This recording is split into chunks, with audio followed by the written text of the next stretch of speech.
운수 좋은 날, 현진건. 새침하게 흐린 품이 눈이 올 듯 하더니 눈은 아니 오고 얼다가만 비가 추적추적 내리는 날이었다.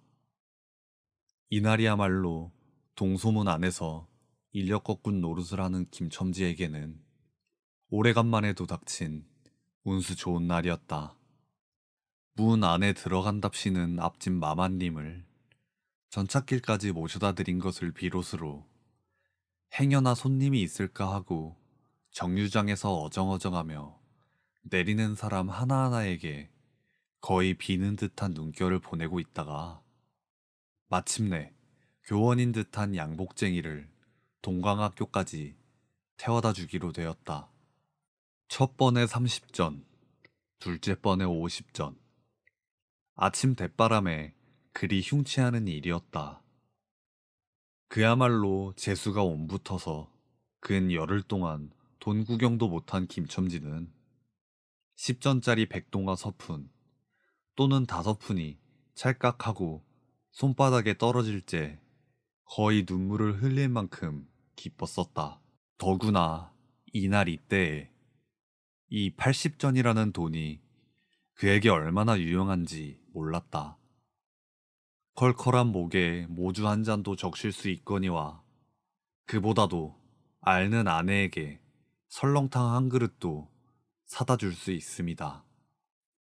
그의 아내가 기침으로 쿨럭거리기는 벌써 달포가 넘었다. 조밥도 굶기를 먹다시피 하는 형편이니 물론 약 한 첩 써본 일이 없다. 구태여 쓰려면 못 쓸 바도 아니로되 그는 병이란 놈에게 약을 주어 보내면 재미를 붙여서 자꾸 온다는 자기의 신조에 어디까지 충실하였다. 따라서 의사에게 보인 적이 없으니 무슨 병인지는 알 수 없으되 반드시 누워가지고 일어나기는 새로 모로도 못 눕는 걸 보면 중증은 중증인 듯. 병이 이대도록 심해지기는 열흘 전에 조밥을 먹고 체한 때문이다. 그때도 김첨지가 오래간만에 돈을 얻어서 좁쌀 한 대와 10전짜리 나무 한 단을 사다 주었더니 김첨지의 말에 의지하면 그 오라질년이 천방지축으로 냄비에 대고 끓였다. 마음은 급하고 불길은 달지 않아 채 익지도 않은 것을 그 오라질년이 숟가락은 고만두고 손으로 움켜서 두 뺨에 주먹덩이 같은 혹이 붉어지도록 누가 빼앗을 듯이 처박질 하더니만 그날 저녁부터 가슴이 땡긴다, 배가 캥긴다고 눈을 흡뜨고 지랄병을 하였다. 그때의 김첨지는 열화와 같이 성을 내며 에이 오라질년 조랑뽀근할 수가 없어 못 먹어 병 못. 그때 김첨지는 열화와 같이 성을 내며 에이 오라질년 조랑뽀근할 수가 없어 못 먹어 병 먹어서 병 어쩌란 말이야 왜 눈을 바로 뜨지 못해 하고 앓는 이의 뺨을 한번 후려 갈겼다. 흡둔 눈은 조금 바루어졌건만 이슬이 맺히었다. 김첨지의 눈시울도 뜨끈뜨끈하였다. 이 환자가 그러고도 먹는 데는 물리지 않았다. 사흘 전부터 설렁탕 국물이 마시고 싶다고 남편을 졸랐다. 이런 오라질년, 조밥도 못 먹는 년이 설렁탕은 또 처먹고 지랄병을 하게? 라고 야단을 쳐보았건만 못 사주는 마음이 시원치는 않았다. 인제 설렁탕을 사줄 수도 있다. 앓는 어미 곁에서 배고파 보채는 개똥이에게 죽을 사줄 수도 있다. 80전을 손에 쥔 김첨지의 마음은 푼푼하였다. 그러나 그의 행운은 그걸로 그치지 않았다. 땀과 빗물이 섞여 흐르는 목덜미를 기름주머니가 다 된 외목 수건으로 닦으며 그 학교 문을 돌아 나올 때였다. 뒤에서 인력 꺼! 하고 부르는 소리가 난다. 자기를 불러 멈춘 사람이 그 학교 학생인 줄 김첨지는 한 번 보고 짐작할 수 있었다. 그 학생은 다짜고짜로 남대문 정거장까지 얼마요? 라고 물었다. 아마도 그 학교 기숙사에 있는 이로 동기방학을 이용하여 귀향하려 함이리라. 오늘 가기로 작정은 하였건만 비는 오고 짐은 있고 해서 어찌할 줄 모르다가 마침 김첨지를 보고 뛰어나왔음이리라. 그렇지 않으면 왜 구두를 신지 못해서 질질 끌고 비록 고구라 양복일망정 노박이로 비를 맞으며 김첨지를 뒤쫓아 나왔으랴. 남대문 정거장까지 말씀입니까? 하고 김첨지는 잠깐 주저하였다. 그는 이 우중에 우장도 없이 그 먼 곳을 철벅거리고 가기가 싫었음일까? 처음 것 둘째 것으로 고만 만족하였음일까? 아니다. 결코 아니다. 이상하게도 꼬리를 맞물고 덤비는 이 행운 앞에 조금 겁이 났습니다. 그리고 집을 나올 때 아내의 부탁이 마음이 캥기었다. 앞집 마마님한테서 부르러 왔을 제 병이는 뼈만 남은 얼굴에 유일의 샘물 같은 유달리 크고 움푹한 눈에 애걸하는 빛을 띄우며 오늘은 나가지 말아요. 제발 덕분에 집에 붙어 있어요. 내가 이렇게 아픈데. 라고 모기 소리같이 중얼거리고 숨을 걸그렁걸그렁 하였다. 그때 김첨지는 대수롭지 않은 듯이 아따 젠장 맞을련 별 빌어먹을 소리를 다 하네.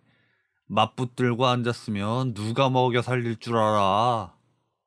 하고 훌쩍 뛰어나오려니까 환자는 붙잡을 듯이 팔을 내저으며 나가지 말라도 그래. 그러면 일찍이 들어와요. 하고 목매인 소리가 뒤를 따랐다.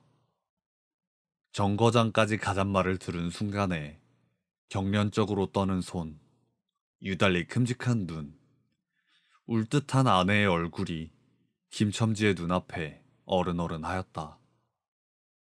그래, 남대문 정거장까지 얼마란 말이오?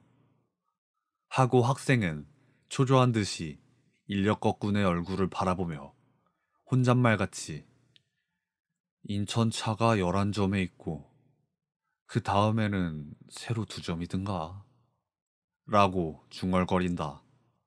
이런 50점만 줍시오. 이 말이 저도 모를 사이에 불쑥 김첨지의 입에서 떨어졌다. 제 입으로 부르고도 스스로 그 엄청난 돈 액수에 놀랐다. 한꺼번에 이런 금액을 불러라도 본 지가 얼마만인가. 그러자 그 돈 벌 용기가 병자에 대한 염려를 사르고 말았다.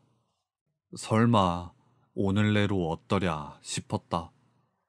무슨 일이 있더라도 제1, 제2의 행운을 곱친 것보다도 오히려 갑절이 많은 이 행운을 놓칠 수 없다 하였다.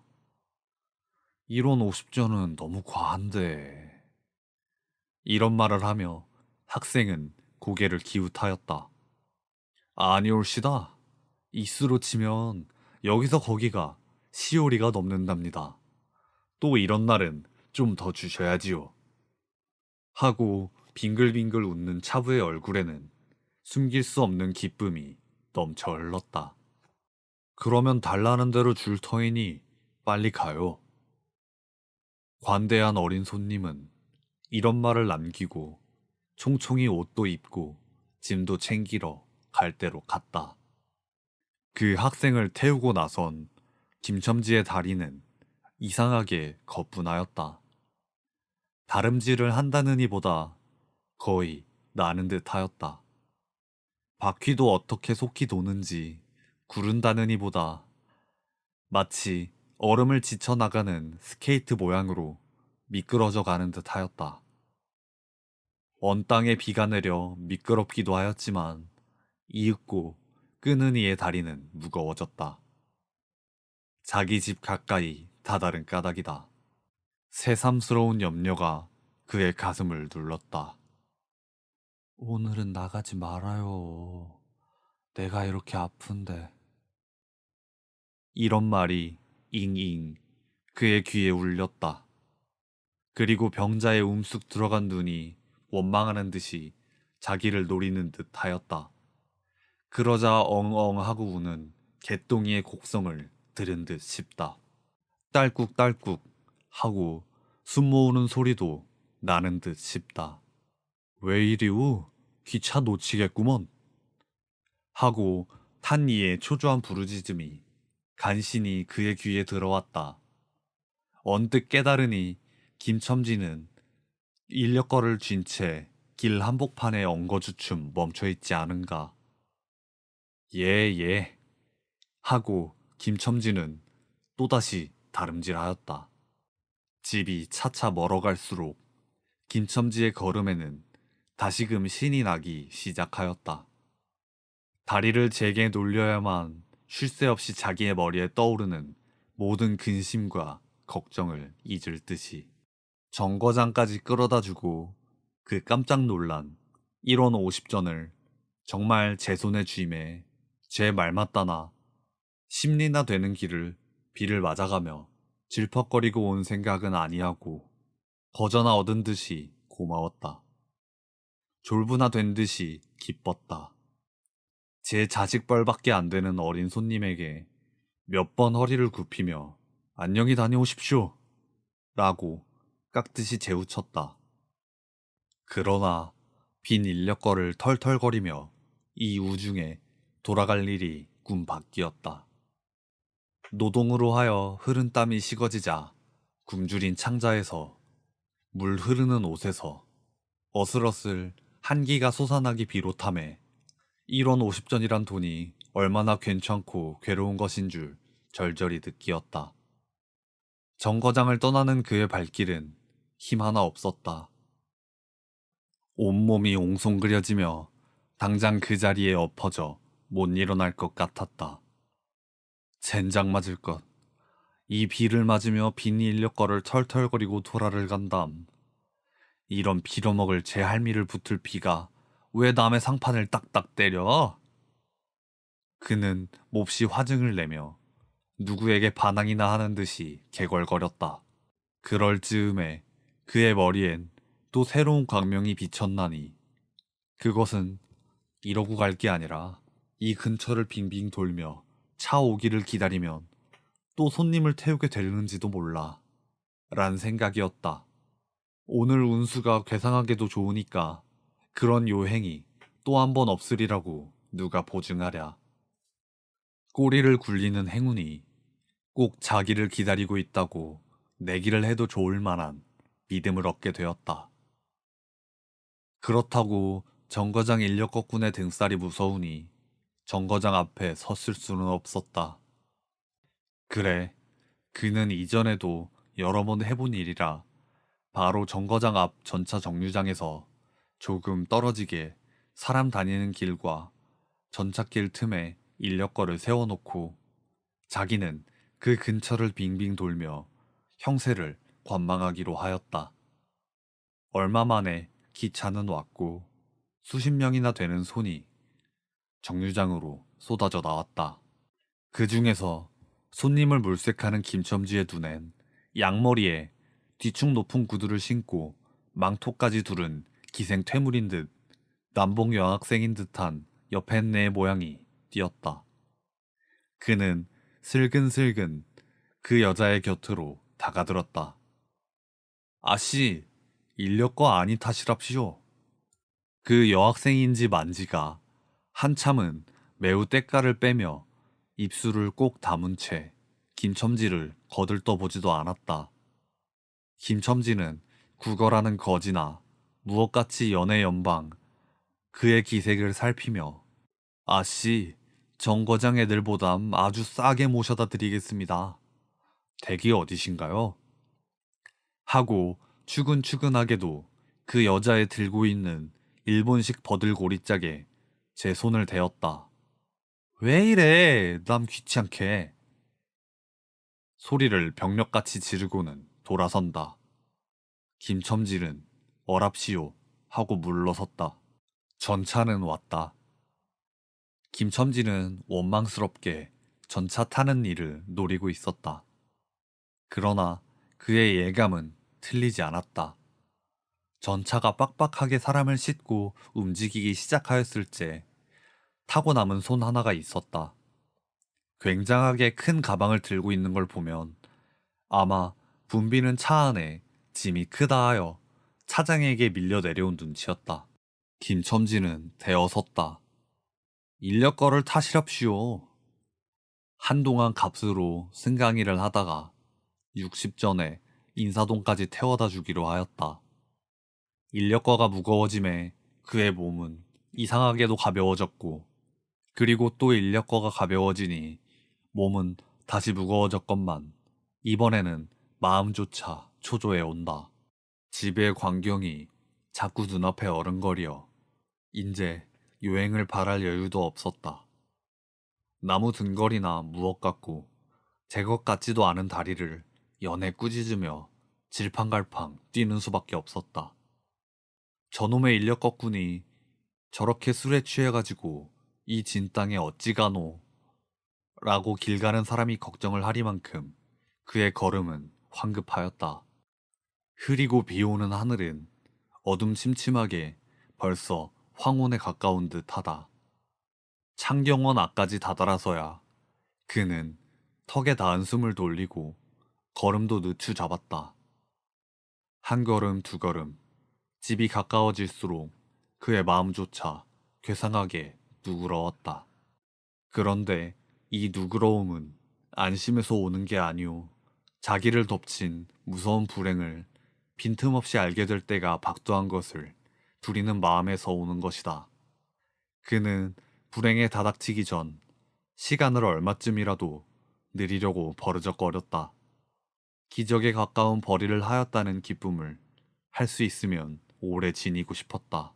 그는 두리번 사면을 살피었다.